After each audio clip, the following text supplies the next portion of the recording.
So Finley, my service dog, is being mistaken for an emotional support dog all the time, which is super frustrating, not because there's anything wrong with either of them, but because the laws, rules, and roles are completely different.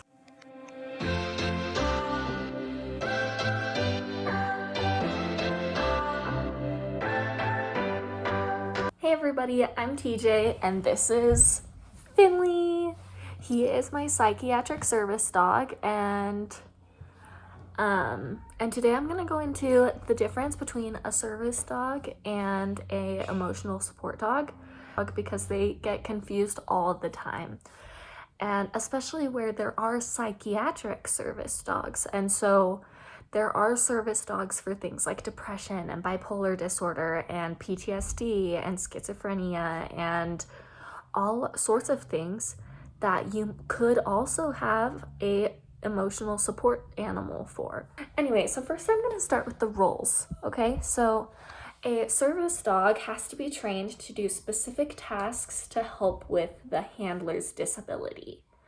And so a disability, as defined by the ADA, is a person who has a physical or mental impairment that substantially limits one or more major life activities.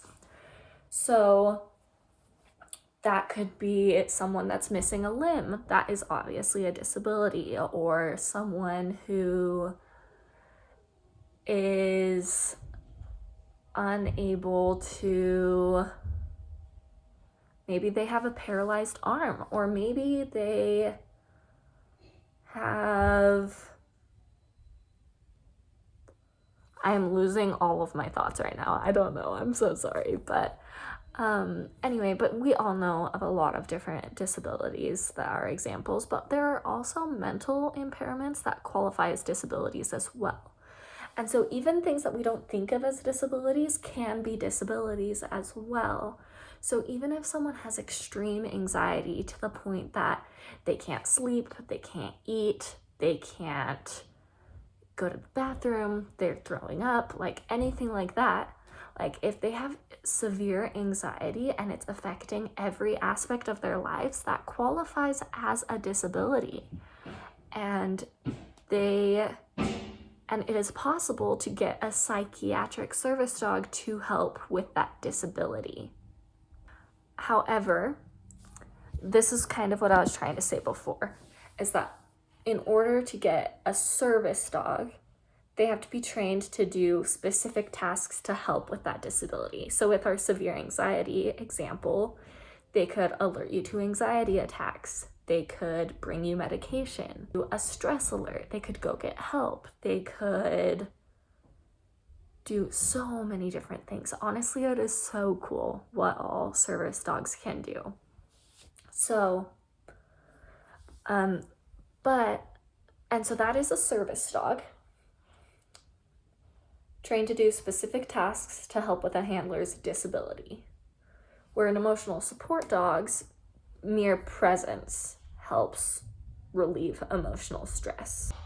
If your cat helps you with your anxiety and with your depression just by merely being there, it can do its job as an emotional support animal, where a service animal needs to actually perform specific duties and jobs in order to help you as well.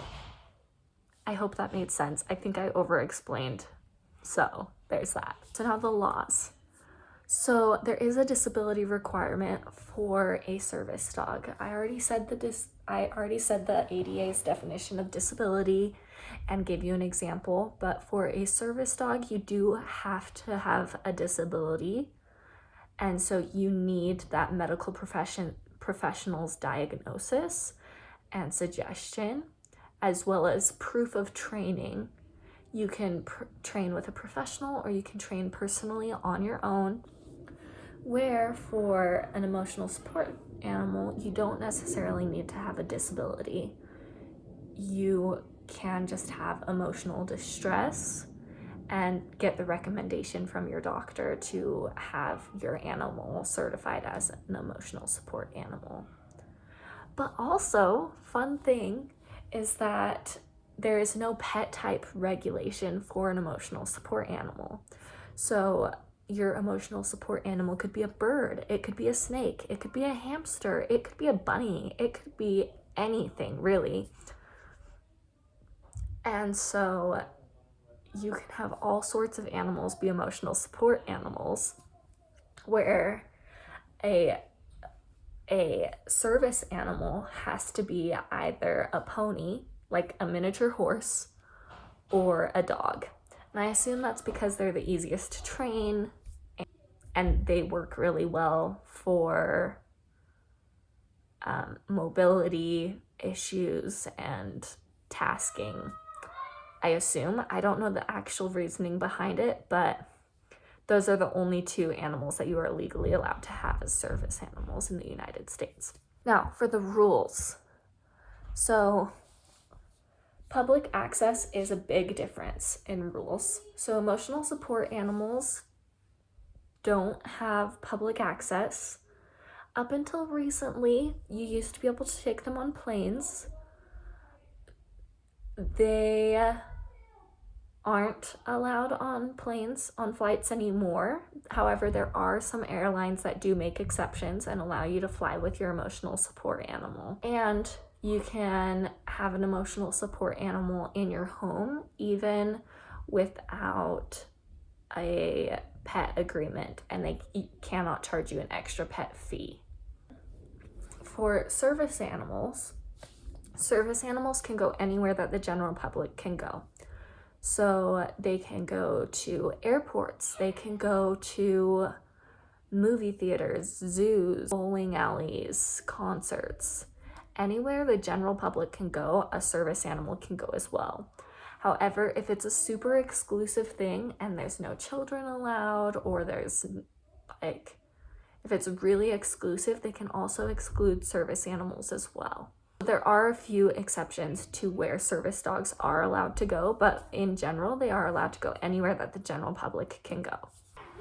And then for service dog rules, there are ADA guidelines on things a service dog needs to know how to do. Essentially, a service animal just has to be under your control. And so if possible, they need to be on a leash unless they cannot perform their task on leash. I can't think of any example that they could not perform their task on leash, but they do need to be on a leash. They need to be under control. They can't be destroying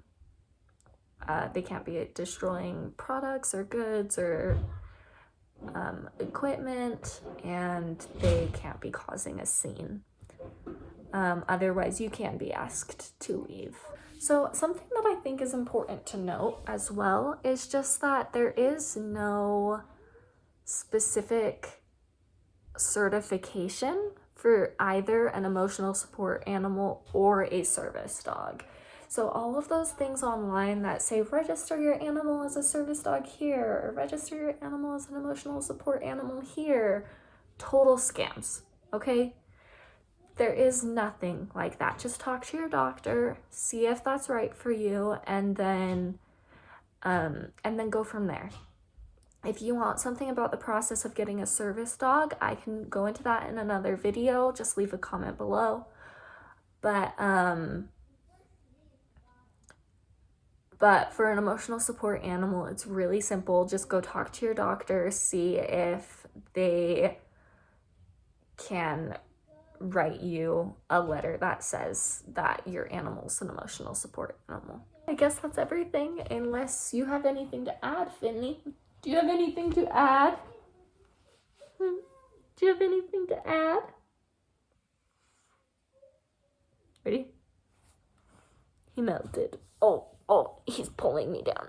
Hold on, you're on top of my thing. Thank you so much for watching. Hopefully this helped clarify a little bit the difference between emotional support dogs and service dogs. Both are vital, both are super important. They just have different roles and different requirements. And so I really hope this helped to clear things up. If you have any more questions, just leave them below. And just remember to stay awesome.